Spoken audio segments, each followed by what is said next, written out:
The ceiling fan in my office seemed to slow to a crawl as I stared at my mother's text message. The words burned into my retinas, creating afterimages when I blinked. A full lake house is. Maybe next summer. In the background, the construction foreman's voice carried through my open window as he directed workers at the property next door to my family's cherished lake house, my property, though they didn't know it yet. From my downtown office building, I had a perfect view of the lake and construction site, a deliberate choice when I leased the space 3 months ago. I set my phone face down on my desk, my fingertips pressing so hard against the polished wood that my nails turned white. The architectural plans for my waterfront dream home lay spread before me, the 3D rendering showcasing floor-to-ceiling windows strategically positioned to be visible from every room in my parents' aging lakefront cottage. My name is Rachel, I'm 34, and I've been the family afterthought for as long as I can remember.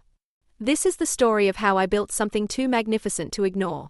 For decades, I'd received the same excuses. The lake house was always too full, for everyone except me.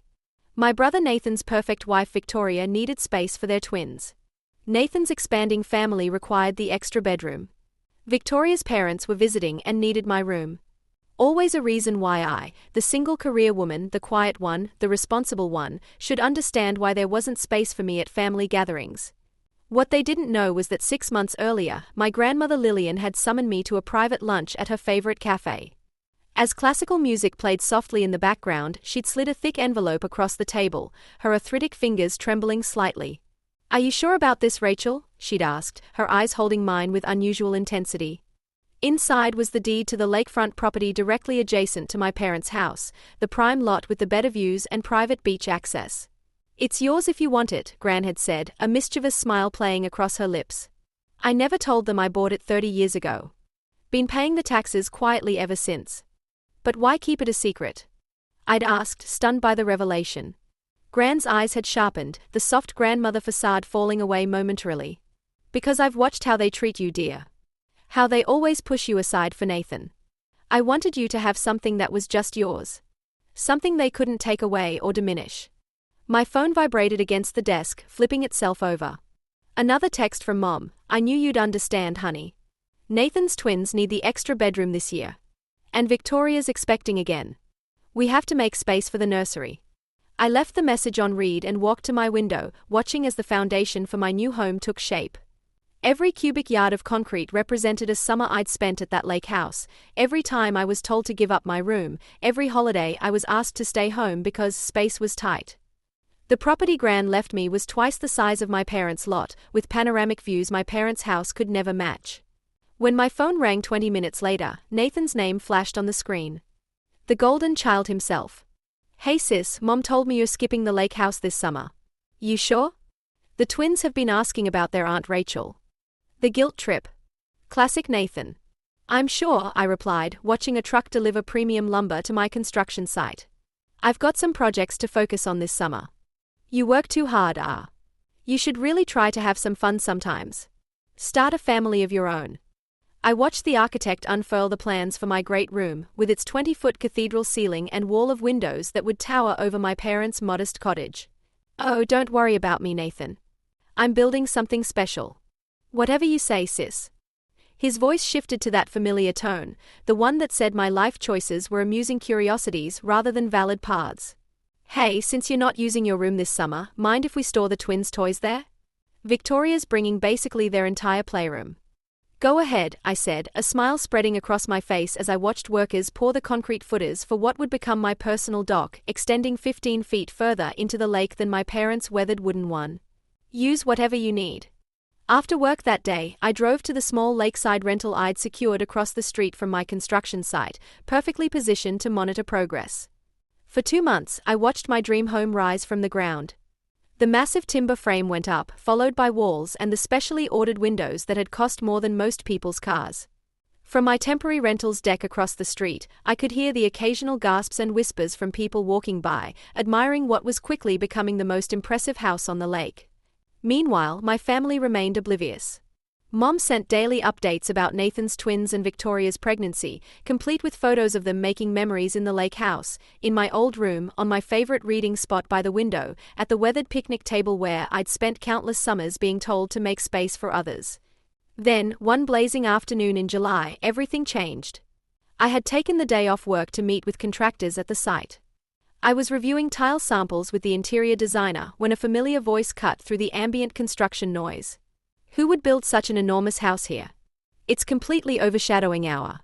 My mother's sentence died in her throat as I turned to face her. She stood frozen at the edge of my property, her sun hat tilted askew, her mouth forming a perfect O of shock. She'd apparently been taking her usual afternoon walk along the lakeshore path when she noticed the scale of the construction next door. "Hi, Mom," I said, setting down a sample of Italian marble. "Beautiful day, isn't it?" What are you doing here?" she stammered, looking between me and the partially completed house that now dwarfed her own. "Building my home," I replied simply. "Gran left me the property." "Your grandmother?" "But she never." Mom's face paled as understanding dawned. "She owned this lot all this time?" "For 30 years," I confirmed, watching her process this information. "She left it to me in her will, along with enough to build exactly what I wanted." Before Mom could respond, Victoria appeared, holding hands with the twins. "Patricia, what's taking so?" Her perfectly glossed lips parted in surprise. "Oh my God." Her eyes widened as she took in the scale of my house, its modern lines and expansive windows making my parents' cottage look like a garden shed in comparison. "Is this why you didn't come to the lake this summer, Rachel?" I nodded, enjoying the way Victoria's carefully maintained composure slipped just a fraction. The twins, however, had no such restraint. "Aunt Rachel, are you building a castle?" Sophie asked, bouncing excitedly. "Can we see inside?" Jake added, already trying to pull away from his mother. "Not yet," I said, smiling at their enthusiasm. "But once it's finished, you'll have to come visit. There's going to be a special game room just for kids." "Rachel," Mom cut in, her voice tight. "Could we talk privately?" I excused myself from the interior designer and followed Mom to the edge of the property. She turned to face me, her expression a mix of hurt and confusion. "Why didn't you tell us? Would it have mattered?" I asked quietly. "You've spent years telling me there wasn't enough space for me at the lake house. Now I'm making my own space." "That's not fair," she protested. "We never meant to exclude you. It's just that Nathan's family needed the room more," I finished for her. "Needed the attention more. Needed everything more." Mom fell silent, looking back at my house in progress.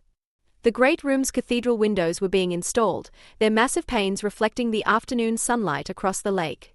"It's going to be beautiful," she finally said, her voice small. "Yes, it is. 5 bedrooms, each with its own bathroom. A gourmet kitchen. A deck twice the size of yours. Plenty of room for everyone when I choose to invite them." The emphasis on choose wasn't lost on her. She flinched slightly, then squared her shoulders. "Your father will want to know about this." "I'm sure he will," I replied. "Just like I'm sure Nathan will suddenly find time to visit more often. Amazing how a better house changes everything, isn't it?" As if on cue, my phone buzzed with a text from Nathan. "Mom just told me about your house. Why didn't you say anything? We could have helped." I showed the message to Mom, raising an eyebrow. "See? Already starting." She had the grace to look embarrassed. "We've made mistakes, Rachel. Big ones, apparently." "Yes, you have," I agreed. "But this isn't about revenge, Mom. This is about me finally having my own place at the lake. One where I don't have to ask permission to exist." The twins had escaped Victoria's grasp and were pressing their faces against the temporary construction barriers, trying to peek inside. Their excitement was genuine, untainted by the family dynamics that had shaped my summers here. "Can we really visit when it's done, Aunt Rachel?" Sophie called out. "Of course," I said, watching Mom's face. "There's always room for family who actually want to be here." Mom nodded slowly, understanding the message beneath my words. She turned to leave, then paused. "Your grandmother, she must have really understood." "She did," I said softly. "She saw everything." That evening, sitting on my rental's deck, I raised a glass to Gran's memory. "Thank you," I whispered to the sunset, "for giving me the chance to build something bigger than their expectations." My phone buzzed again. "Dad, this time, we need to talk about this house situation." I smiled and set the phone aside without responding. The time for talking was over. Now it was time to build. By late August, just 2 months after my mother's discovery, my lakefront masterpiece was nearing completion. The landscaping created a lush natural barrier between my property and my parents' weathered lake house. My modern dock extended further into the water than theirs, with a covered boat slip and a sundeck positioned to catch the last golden rays of sunset. As my furniture was being delivered, I noticed increased activity next door. Mom was frantically weeding the long-neglected garden. Dad had hired someone to repair their dock. And Nathan had shown up unexpectedly with his family, the first time he'd ever visited the lake house outside of their scheduled summer stay. "Rachel," he called out, jogging over to my property line. "The house looks incredible." "Listen," Victoria and I were thinking. "No," I said simply, not letting him finish. "You don't even know what I was going to say," he protested. "You were going to suggest moving your family summer stay to my house instead," I replied, checking items off my delivery list. "The answer is no." His face flushed. "Come on, nah. The twins would love it. And with the new baby coming." "Nathan," I cut him off, finally looking up. "This isn't your backup lake house. This is my home." He ran a hand through his hair, frustration evident. "Why are you being so difficult? We're family." "Funny how I'm only family when you want something," I observed. Where was this family spirit all those summers the first was told to stay away? Before he could respond, Dad appeared behind him. "Everything okay here?" "Perfect," I said, turning back to my clipboard. Nathan was just leaving. That evening, as I arranged furniture in my great room, watching the sunset paint the lake in brilliant oranges and pinks through my wall of windows, Mom appeared at my front door. "Can I come in?" she asked tentatively. I nodded, continuing to adjust a cushion on my oversized sectional. She walked in slowly, taking in the soaring ceilings, the gleaming hardwood floors, the state-of-the-art kitchen visible through the open floor plan. "It's magnificent, Rachel," she admitted. "Your grandmother would have loved it." "She helped design it," I replied. Before she passed, we spent hours going over plans. She knew exactly what this meant to me. Mom sank onto one of my bar stools, looking suddenly older. "I've been thinking about what you said about how we treated you. I kept telling myself we were being fair, that Nathan needed more because of his family, but," she gestured around the room, "clearly, we were wrong about a lot of things." I stayed quiet, letting her continue. "Your father and we took you for granted. Assumed you'd always understand, always step aside. We didn't realize we were pushing you away." "Did you ever wonder," I asked, my voice steady, "why Gran left this to me and not to all of us?" Mom's eyes filled with tears. "Because she saw what we couldn't or wouldn't. She saw me, Mum. All of me. Not just the convenient parts, not just the pieces that fit into your perfect family picture. She saw how much it hurt every time you chose Nathan. Every time you told me to stay away, every time you made me feel like I didn't belong." A sound from the doorway made us both turn.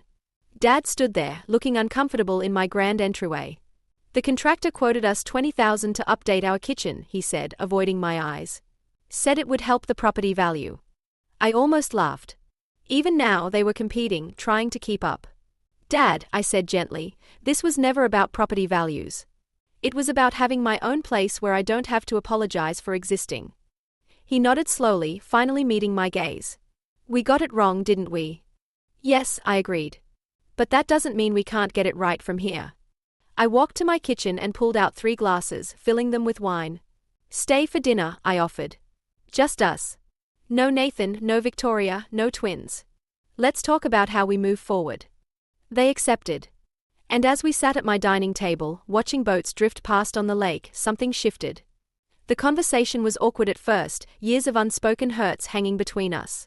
But it was a start. Later that night, after they'd left, I stood on my deck and looked at the 2 houses side by side. My parents' lake house with its fading charm and decades of memories, both good and painful. And my new home, built on Gran's love and my own strength. A testament to choosing yourself when others won't. My phone buzzed with a text from Nathan. "Mom says you're hosting Thanksgiving this year." I smiled, typing back, "Yes, but only for those who can appreciate being invited, not those who expect it." As the last light faded from the sky, I raised my glass one final time to Gran.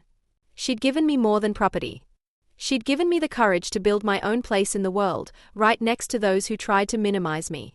Sometimes the biggest revenge isn't about getting even. It's about building something so magnificent that they can't help but see what they missed all along.